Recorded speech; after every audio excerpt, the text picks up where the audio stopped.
Question है बेटे, two gases of equal masses are in thermally equilibrium. कह रहा है कि दो गैस हैं, इक्वल मासेस के हैं और वो थर्मल इक्विलिब्रियम में है।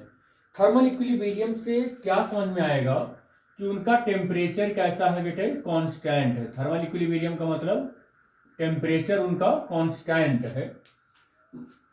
ऐसा नहीं है कि कांस्टेंट है, मतलब दोनों गैस का टेम्परेचर सेम है, तो सेम है, चेंज हो ही नहीं रहा है, तो कांस्टेंट हो ही गया। If the pressure of the first gas is Pa, pressure of the second gas is Pb, and volume of the first gas is Va, and volume of the second gas is Vb, are there, यहां पर वही बता रहा है, respective pressure and volume, then which relation is true, कौन सा relation true होगा। बेटे आपने आइडियल गैस इक्वेशन पढ़ते वक्त सबसे पहले जो लॉ पढ़ा था उसका नाम था बायल्स लॉ। क्या होता है बायल्स लॉ? आपको याद होना चाहिए कि बायल्स लॉ होता क्या है। वो होता है कि at a constant temperature pressure is inversely proportional to the volume, यही होता है।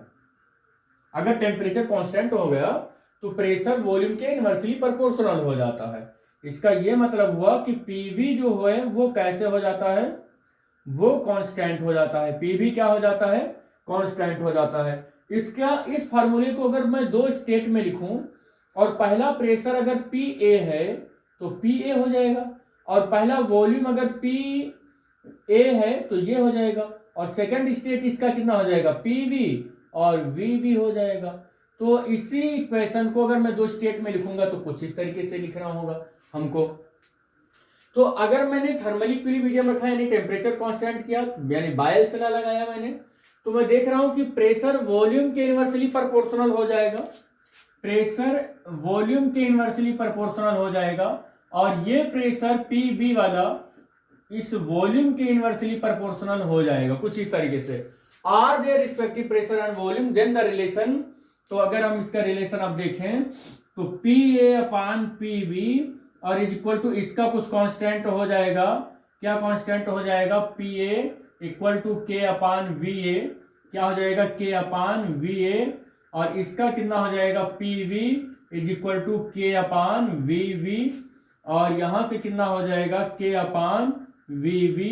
कॉन्स्टेंट कैंसिल हो जाएगा, और P A upon P B, या ऐसे कर दें कि इसका कांस्टेंट भी अगर मैं चेंज ले ही लेता हूं तो भी कोई फर्क नहीं पड़ने वाला है, आप ऐसे करो, ऐसे ही रहने दो।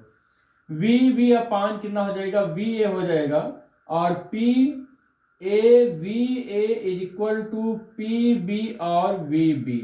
तो आप चाहे बायल्स लॉ लगा लें डायरेक्ट, और चाहे आप इस तरीके से भी सॉल्व कर लें, तो इस क्वेश्चन का ऑप्शन नंबर जो डी है वो करेक्ट आंसर हो जाएगा।